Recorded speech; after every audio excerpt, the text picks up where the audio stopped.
ሶሻል ሚዲያ አጠቃቀም ከጦርነቱ በፊት ምን ይመስል ነበር? በጦርነቱ ወቅትስ ምን ይመስል ነበር? አሁን ባለንበት ሁኔታስ ምንድነው የሚመስለው የሚለው እስኪ እንገምገም። ቢሆንስ ከጦርነቱ በፊት የጦርነቱ ዋዜማ ላይ ሆነን የነበረው ሶሻል ሚዲያ አጠቃቀምና ከዛ ትንሽ ወደ ኋላ ገፋ ብለን የነበረው ሶሻል ሚዲያ አጠቃቀማችን ይለያያል።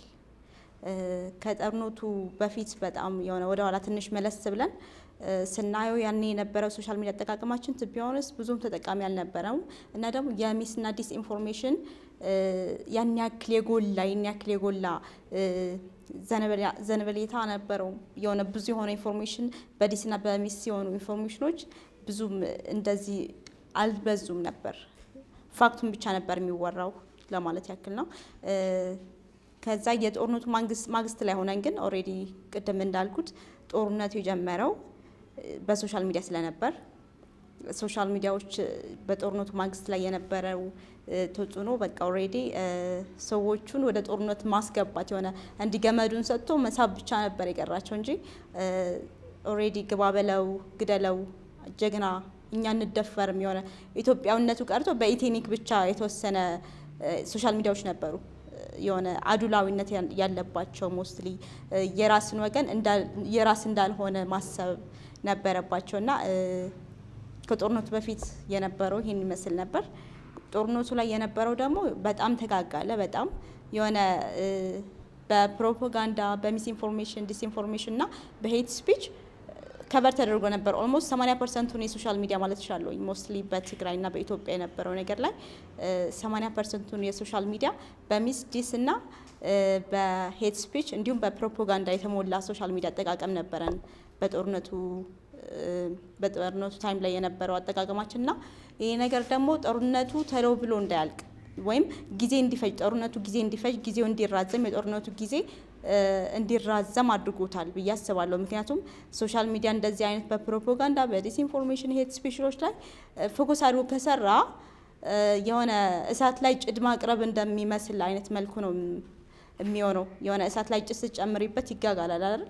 ስለዚህ ልክ እንደዛ ሶሻል ሚዲያዎችን በጦርነቱ ሰዓት ሶሻል ሚዲያ የተለያዩ የሚዲያ ተቋማትም በጦርነቱ ሰዓት ጦርነቱ ላይ ነዳጅ ነበር ሲከሰክሱ የነበሩት ብዬ ነው የማስበውና በጣም አስከፊ ሁኔታ ነበር። ሞስትሊ ኢንተርናሽናል የሆኑ ሚዲያዎች ራሱ እውነታውን ፋክቱን እንዳያውቁ ምድር ላይ የተፈጠረው ነገር እውነታው እንዳይታወቅ በጣም በዲስናሚስ በጣም ብዙ ነገር ተሰርቷል ከምልሽ በላይ በጣም ማለት ነው። ስቲል እውነታውን ያልታወቀበት ሪዝኖች አሉ፣ እውነታው ያልታወቀበት ሁኔታዎች አሉና በዚህ መልኩ ነበር ሁኔታው በጦርነት ላይ የነበረን የሶሻል ሚዲያ አጠቃቀምና በጣም ከባድ ነበር። ያኔ እውነታውን ለማወቅ ምንድነው እየተፈጠረው ምንድነው እየሆነ ያለው ነገር በጣም ከባድ ነበር። ኦልሞስት 80% ከቨር የተደረገው በሚስ ዲስ እና በሄት ስፒች እንዲሁም በፕሮፓጋንዳ ነበር።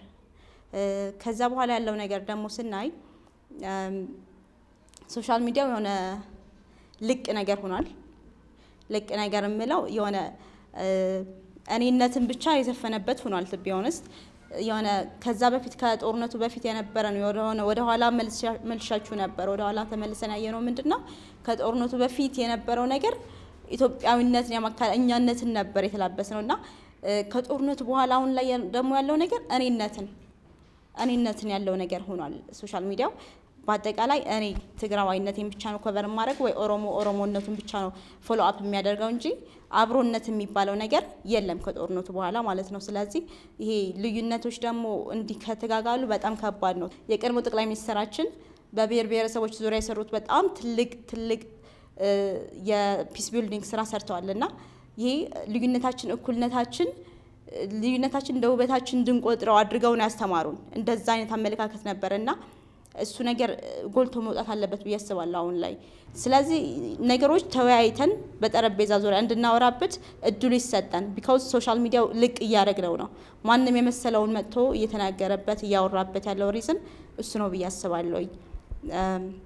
ስለዚህ በዚህ ጉዳይ ብንሰራበት እላለሁ። ሚዲያዎች ኖርማሊ የኢትዮጵያ ሚዲያዎች የኢትዮጵያ ኖርማሊ ብሔር ብሔረሰቦችን አማክሎ የሚያወራበት ነገር ቢኖር እንደዛ አይነት ነገር ቢወራ አንዱን ወክሎ ባይወራ ላለኝ በጣም ብዙ እየተደረጉ ስላሉ ነው። አሁንም ከጦርነቱ በኋላም አንድን ክልል ወክሎ ማውራት ምናምን ነገር አለና እሱ ነገር ባይደረግ እንደ ብሔር ብሔረሰቦች እንደ ህዝቦች ቢደረግ በሚዲያዎች ዘንድ ማለት ነው። እሱን ማለት ፈልጋለሁ። መቀጠል ይችላል ጀነራል። ከጦርነቱ በፊት በጦርነቱ ጊዜና ከጦርነቱ በኋላ ሶሻል ሚዲያዎች የነበራቸው ኢንፍሉዌንስ ለማየት ስንሞክር ማለት ነው። ከጦርነቱ በፊት በሶሻል ሚዲያም ይሁን በሚዲያም በመጀመሪያ ሶሻል ሚዲያ ተጠቃሚዎች ብዙ አልነበሩም። ከጦርነቱ በፊት ብዙም ጊዜም አልነበረም ለሶሻል ሚዲያ በልማት፣ በሰላም፣ በትምህርት፣ በእድገት፣ በሌሎች ሀሳቦች ተወጥረን ነበር። ለሶሻል ሚዲያም የሚሆን ጊዜም አልነበረም በዛ ሰዓት። ከዛም ብዙ ጥቅምም አልነበረውም። ህብረተሰቡም የሶሻል ሚዲያ ጥቅም አይተው ምናምን ሶሻል ሚዲያ ተጠቃሚ ብዙም አልነበረም በዛ ሰዓት። ከጦርነቱ በኋላ ነው የሶሻል ሚዲያ እንትን የሆነ ብዙ ተጠቃሚ የበዛው። አዎ ተጠቃሚ የበዛው ከጦርነቱ በኋላ ነውና ሰው ከጦርነቱ በፊት ሶሻል ሚዲያ ተጠቃሚዎች እና የነበሩ ሶሻል ሚዲያ ተጠቃሚዎች እና የሚዲያ አካላት ጀስት ሜይንስትሪም ሚዲያዎችም ያስተላልፉት የነበሩት አንደኛው የሰላም መልእክት ነበረ። የልማት፣ የትምህርት፣ የእድገት፣ የትራንስፎርሜሽን የመሳሰሉ ኢንፎርሜሽኖች ነው ስንሰማ የነበር ነው። ሶ ወደ ጦርነቱ እየተጠጋን ስንመጣ የሆነ ውጥረቶች፣ የውጥረት መልእክቶች መጡ። ከዛም ወደ ግፋ በለው ምናምን የሚል ነገር መጣና ከዛ በጦርነቱ ሰዓት ግን ሁሉም የጦርነት ሁኔታዎች በሚያጋድድ ሁኔታ እየሄዱ ነበሩ። ከዛም ነገሮች የማርገብ ሳይሆን ነገሮች የማጋደድ ስራዎች እየሰሩ ነበሩ። በሶሻል ሚዲያም በሚዲያም የሆኑና ያልሆኑ ነገሮችን የሌላ ፎቶዎች አምጥተህ በሶሻል ሚዲያ ፖስት አድርገዋለህ። ወደ አልሆነ ወደ ራስ የምትፈልገው ሀሳብ ማኒፑሌት አድርገህ ኤዲት አድርገህ ከዛ ህብረተሰቡን ወደ አልተፈለገ ነገር እንዲገባ ታደርገዋለህ። በዚህ እንደገና ጦርነቱ እንዲጋደድ፣ ሰው እርስ በራሱ እንዲገዳደል ይደረግ ነበር በጦርነቱ ጊዜ ማለት ነው። ከዛ ጦርነቱ እንዲቋረጥ፣ ሰላም እንዲመጣ ሳይሆን እንዲጋደድ መሰረት ያደረገ ስራ እየተሰሩ ነበር። አሁን ከጦርነቱ በኋላ ልንለው እንችላለን። አሁን አትሊስት የተወሰነ እንትን ድምጽ የለም፣ የጦርነት ድምጽ የለም። ሙሉ ሰላምም ግን የለም። ከጦርነት በኋላ ትንሽ ህብረተሰቡ የጦርነት ድምጽ እየሰማ አይደለም እና የተሻለ ሁኔታ አለ። ሚዲያዎችም ትንሽ የተሻለ እንትን አላቸው፣ ግን ለጊዜው የሚመጥ እንደገና አይደለም ማለት ነው። አሁን የተጠቀምነው ይሄድ ነው ያለነው አካሄድ ለኛ ለጊዜው ለቀጣይ ሰላም የሚሆን አይደለም። ለቀጣይ ጊዜ ሰላም የሚያመጣ አካሄድ አይደለም ማለት ብዙ ችግሮች፣ መንስኤዎች አሁን ሁኔታው በደንብ እንዲረግብ ሰላም እንዲመጣ እያደረጉ አይደለም። እንዳልኩ የመጀመሪያው አንደኛው ወጣቱ ከጦርነቱ በኋላ በጣም ብዙ ወጣት ስራ አጥ ሆነዋል። ስራ አጥነቱ እንደገና ሶሻል ሚዲያ ተጠቃሚ እንዲሆን አድርጎታል።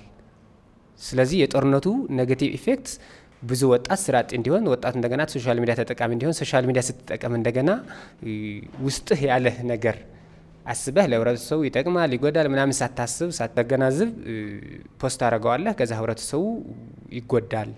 እውነት ያልሆነ ኢንፎርሜሽኖችም ከውስጥ ያለህ ነገር በሶሻል ሚዲያ ፖስት አደርጋለህና ህብረተሰቡ ይጎዳል ማለት ነው። ስለዚህ የጦርነቱ ኔጌቲቭ ኢፌክትስ አሁንም ከጦርነቱ በኋላ ሶሻል ሚዲያ አጠቃቀማችን ወደ አደገኛ ሁኔታ እንድንሄድ አድርገውናል።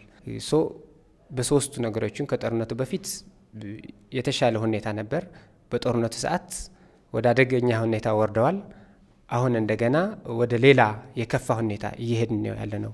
እኔ በተሰማኝ መልክ ሳይሆን ለህብረተሰቡ ምን ይሆናል፣ ይሄኛው ምን ይጠቅመዋል፣ ምን ጉዳትስ አለው፣ ለሰላም ምን ትርጉም አለው፣ ከህጎችና ደንቦች አኳያም ማየት አለብን። ፖስት የምናደርገው ሶሻል ወይም ደግሞ የምናስተላልፈው መልእክት ማለት ነው። ሶ በዚህ ላይ መሰረት አድርገን ከሰራ ነው ወደ ጥሩ ሁኔታ ይደርሳል እንጂ አሁን ባለንበት ሁኔታ አደገኛ ሁኔታ ላይ ነው አጠቃቀሙ ያምናለሁ። እስኪ በተለይ አሁን ላይ እስካሁን ድረስ ሞር በሶሻል ሚዲያ አጠቃቀሙ ዙሪያ ነው ያየነውና እስኪ ወደ ሚዲያ ለብቻው ደግሞ እንምጣና አጠቃላይ በዓለም አቀፍ ደረጃ ሚዲያ እንደ ሚዲያ ሰላም ለማረጋጋትና ጦርነት ለመቀስቀስ ያላቸው ሚና ምንድነው የሚመስለው? በተለይ ደግሞ ወደኛ ሀገር ስንመጣ አሁን ያለው የሚዲያ አጠቃቀምስ ምንድነው የሚመስለው? በኢትዮጵያ ደረጃ በመሀል ሀገር ያሉ ሚዲያዎች እየሰሩት ያለው ስራ እንዴት ነው የሚገመገመው? በተለይም በቅርቡ እንዳየነው አሁንም ድረስ የተለያዩ የሐሰት ትርክቶች የሚያስተላልፉ ሚዲያዎች አሉና ለምሳሌ ያክል ባለፉት ሳምንታት የትግራይ ግዛታዊ አንድነት የሆኑ መሬቶች ወደ አማራ ክልል አካልሎ የተዘገበበት መንገድ አለና ይህንንስ እንዴት ነው የሚታየው? እንዴትስ መታረም አለበት? አሁን እንዳልሽው በዓለም ያሉ ሚዲያዎች የተወሰኑ ሰዎች ድምጽ ሆነው የሚያገለግሉ ሚዲያዎች ናቸው። ዋነኛው ችግር እሱ ነው። ሚዲያ መሆን ያለበት የህዝብ ዘብ የህዝብ ድምጽ የሚሰማ ሚዲያ የህዝብ ሁሉም አካታች የሆነ ድምጽ የሚያስተላልፍ መልእክት የሚያስተላልፍ ሚዲያ ነው መሆን ያለበት። ነገር ግን ሁሉም በዓለም ያሉ ሚዲያዎች የተወሰኑ ግሩፖች ወይም የመንግስት ወይም የተወሰኑ አካላች ወይም የመስራቹ ድምጽ ሆኖ የሚያገለግሉ ሚዲያዎች ናቸው ያሉት በዓለም ላይ ስናየው ማለት ነው። ከዛ ተነስተው የአንድ የተወሰኑ ድምጾች የሚያስተላልፈው ከሆነ እንደገና የብዙሃን ድምጽ አይደለም ማለት ነው። የብዙሃን ድምጽ ካልሆነ እንደገና ሰላም የመፍጠር አቅም የላቸውም። ምክንያቱም የተወሰኑ ሰዎች ብቻ ድምጽ የሚያስተላልፉ ናቸውና አንደኛው ችግር እሱ ነው። ወደ ሀገራችን ስንመጣ እንደገና ትልቁ ልዩነቱ የመንግስት ሚዲያዎች የበዙበት ሀገር ነው ያለው። በእኛ የግል ሚዲያዎች የህዝብ ብዙሃን የሚያካትቱ ሚዲያዎች አይደለም ያሉት። ከዛም የመንግስት ሆነ እንደገና መንግስት ያለው መልእክት የሚያስተላልፍ ሚዲያ የበዛ ነው። መንግስት እንደገና ራሱ የሚፈልገው ከራሱ አላማ ከራሱ የሱ ፖሊሲ ስትራቴጂ እና ፖለቲካል እንትን አላማ ይዞ ነው ሚዲያው የሚቃኘውና በዚህ ምክንያት የሐሰት ትርክቶች እየበዙ ነው እና በቅርቡ ያስተላለፈው የአማራ ሚዲያ ኮርፖሬሽን ያስተላለፈው ትልቁ ስህተት ነው እንደኔ። ማለት እኛ ሀገር ነበርን እኮ ትግራይም አማራም ኢትዮጵያ ተብለን እንደ ሀገር ነበርን። ከዛም ህገ መንግስትም አቋቁመናል እንደ ሀገር በሱ ነው የምናውቀውና አሁን ዝም ብለህ የፈለግከው ሳይሆን ህግና ስርዓትን ተከትለህ የምንለው ለዚህ ነው። ህግና ስርዓት ይሄኛው የትግራይ ግዛቶች የአማራ ግዛቶች ቢሉ ኑሮ አስቀድመው እኮ አሁን እኛ አልናገርም ነበር። ግን በህገ መንግስታችን ላይ ይሄ የትግራይ ግዛት ነው ተብሎ ተቀምጠዋል። ከዚህ የተፈናቀሉ ዜጎች እዚህ አሉ። ከዛም የኢትዮጵያ መንግስትም ይሁን የትግራይ መንግስትም ዓለም አቀፍም ይሁን የትግራይ መሆኑ ያውቀዋል። እንደገናም በኮሃ በፕሪቶሪያ አግሪመንትም ተፈናቃዮች ወደ ቀያቸው ወደ ቤታቸው እንዲመለሱ ይላል። ስለዚህ ማለት እኮ ይሄ ግዛት የትግራይ መሆኑን ያሳያል። በደንብ አድርጎ ያሳያል። ግን የፈለከው የመስተላለፍ መብት ስለተፈጠረ ተጠያቂነት ስለሌለ ከዛም የላይኛው አካል ህጉና ስርዓቱ ተከትሎ ያላስተላለፈ ሚዲያ በደንብ ህግ እርምጃ የመውሰድ አሰራር ስለሌለ የፈለጉት የመናገር የፈለጉት የመስራት ከዛም የአንድ አካል ድምጽ ሆኖ የማገልገል ስራ እየሰሩ ናቸው እንጂ የአማራ ሚዲያ ኮርፖሬሽን ቢሆንም እኮ የህዝብ ድምጽ ስለሆነ የትግራይ ድምጽ መሆን ነበረበት። እንደኛ እንደ ኢትዮጵያውያን ስናስበው እንደ ኢትዮጵያው ስናስብ ያው ይሄ የትግራይ ነው እዚህ ላይ ከዚህ የተፈናቀሉ ሰዎች አሉ ብሎ የትግራይ ህዝብ ድምጽ መስማት ነበረበት። በትክክል ከሆነ በምግብ በረሃብ በተለያዩ ችግሮች የተሰቃዩ ያሉ ተፈናቃዮች የነሱ ድምጽ እነሱ ወደ ቀይ ቤታቸው እንዲመለሱ ድምጽ መሆን ነበረበት። እንዳውም አይደለም ይሄ የአማራ ነው ይሄ እንደዚህ ነው ኢትዮጵያው ከንክ እኮ የአማራ ይሁን የሌላ ይሁን ብዙ እንትን አይፈጥርም ነበር። ግን አስቀድሞ የትግራይ ነው ተብሎ ተጋሪ እየኖርበት የነበረ መሬት ነው። ስለዚህ አሁን እንዴት እንደዚህ ነው ብለህ ማስተላለፍ ይቻላል? ግን ዋነኛው መንስኤው ከውዙ ወይም ደግሞ መንስኤው ምንድነው? ሚዲያ ስርዓትና ህግ ተከትሎ መልእክት አለማስተላለፍ። ስርዓት ያልተከተለ ሚዲያ በስርዓት መልእክት የሚያስተላልፍ ሚዲያ እንደገና ተጠያቂነትና እርምጃ አለመውሰድ። ስለዚህ የላኛው አካል ባለመኖሩ እንደዚህ የፈጠረው ትልቅ ስህተት ነው ብዬ አምናለሁ። በተለይ አሁን በመጨረሻ አካባቢ ባነሳቸው ሀሳቦች ላይ ምን ትያለሽ? የሚዲያ ህግና ደንብ እንዴት መተግበር አለበት? እሺ፣ የሚዲያ ህግና ደንብ እንዴት መተግበር አለበት ወደሚለው ስንገባ እንግዲህ የሆነ ነጻነት መሰጠት አለበት። ገለልተኛ አካል መሆን አለባቸው። መሆናቸውን መታወቅ አለበት። ናቸው እኮ ኦልሬዲ ግልጽ ነው አይደለ? ሚዲያ ሲባል የህዝብን ድምጽ የሚያሰማ ነገር ነው፣ የሚያሰማ ተቋም ነው አይደለ? ስለዚህ ይሄ ነገር ግን የሆነ ባፍ የሚወራ ነገር ሳይሆን አስፈላጊ ከሆነ በህግም በኩል የሆነ መጽደቅ ያለበት ነገር ነው ብዬ አምናለሁኝ።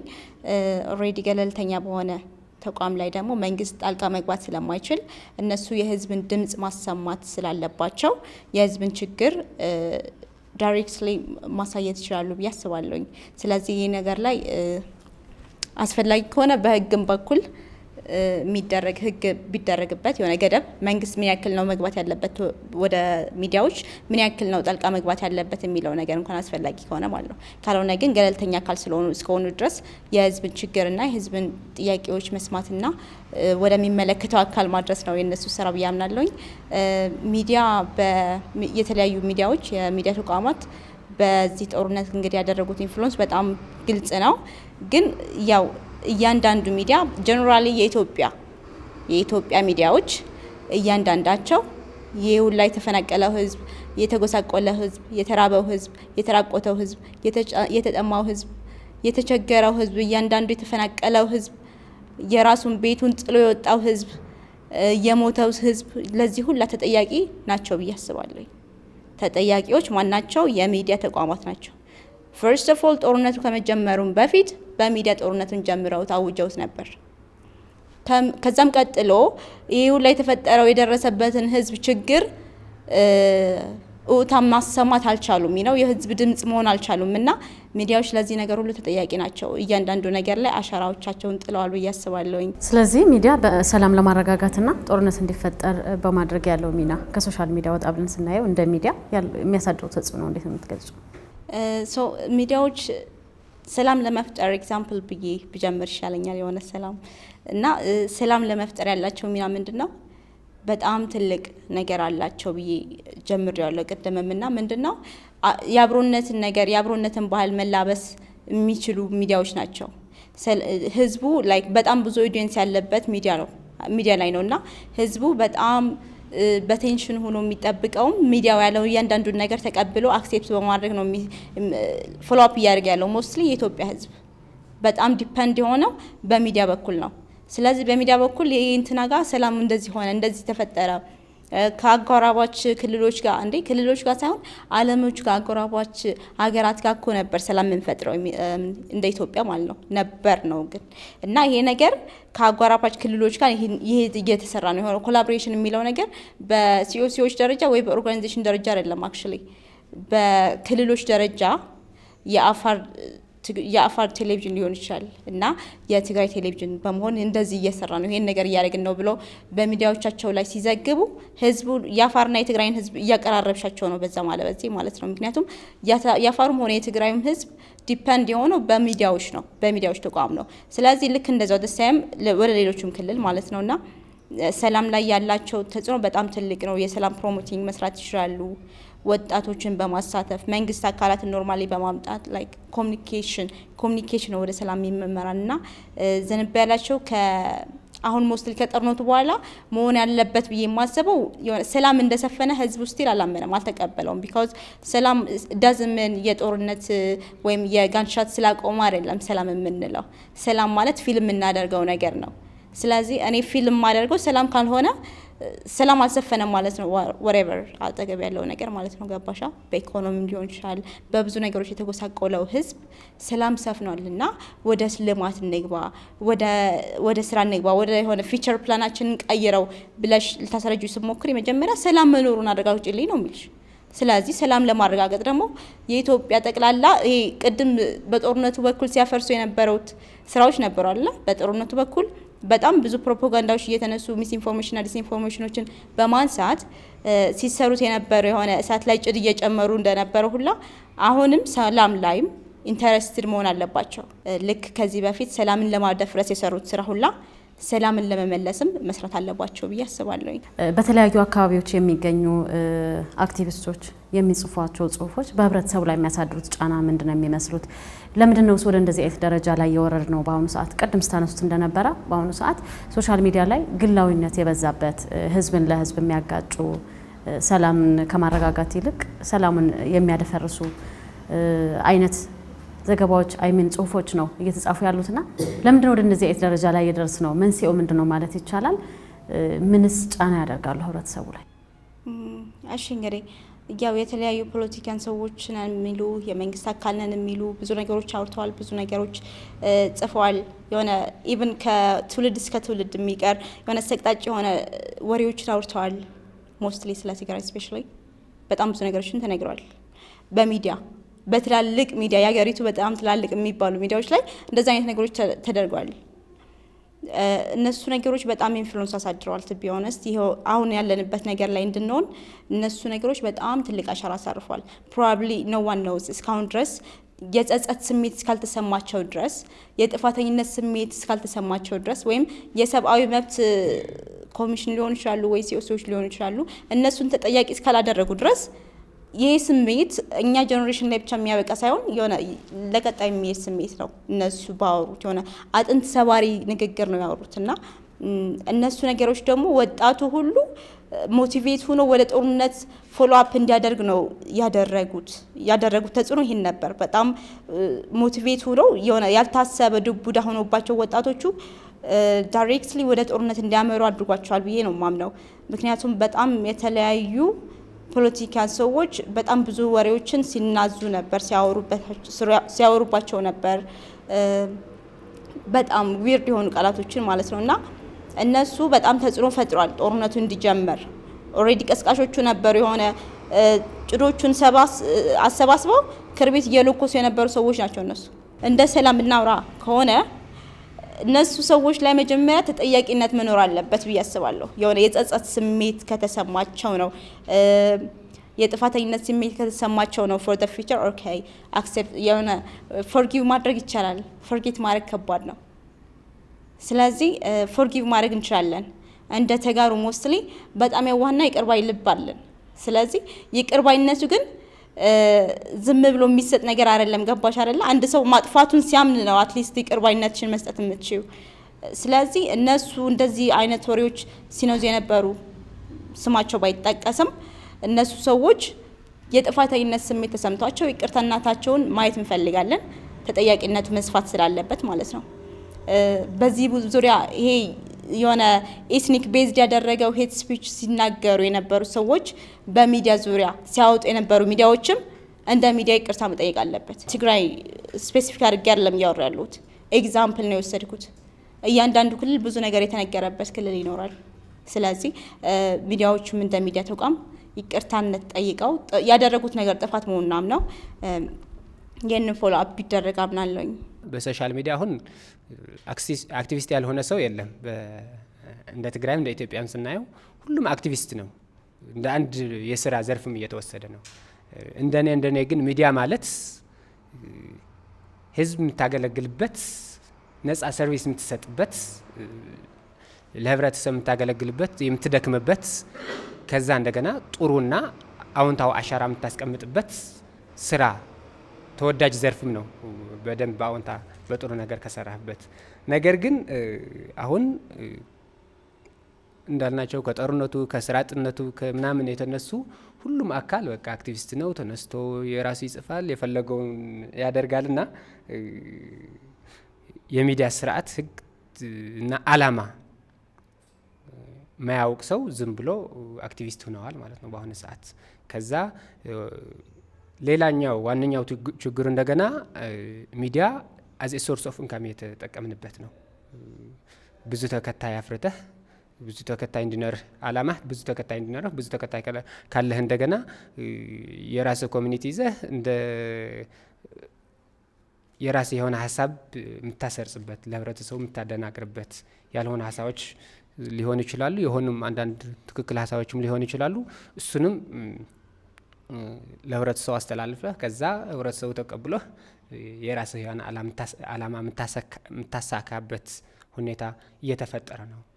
ብዙ ሰው ተከታይ ያለበት ብዙ ገቢ የሚያደርግበት ሁኔታ እየተፈጠረ ነው። ስለዚህ ሚዲያ እንደ ህብረተሰብ ማገልገያ ሳይሆን እንደ ኢንካም ጀነሬቲንግ እየተጠቀምንበት ስለሆነ ስለዚህ እነዛ የራስን ጥቅም ብቻ አስቀድመው የሚንሸራሸሩ ሀሳቦች ህብረተሰቡ ላይ የሚያሳድረው ጫና ምንድን ነው? በተለያዩ ቦታ በሚገኙ አክቲቪስቶች ማለት ነው። አሁን ስትገልጸው እንደነበረ ራሳቸውን ብቻ አዳምጠው የራሳቸውን ጥቅም አስቀድመው ነው አሁን እየተስተዋለ ያለውና ሶሻል ሚዲያ ላይ የሚዘረጉ ኢንፎርሜሽኖች ህብረተሰቡ ላይ ምን አይነት ጫና ነው እያሳደሩ ያሉት?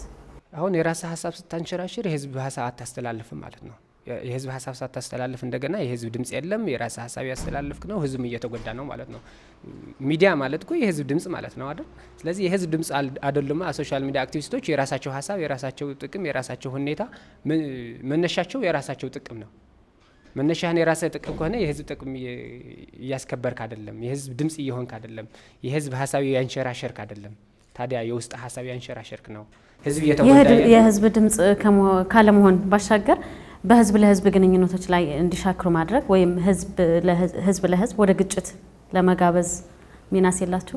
አዎ ይሄኛው እንዳውም ትልቁ ችግር እሱ ነው።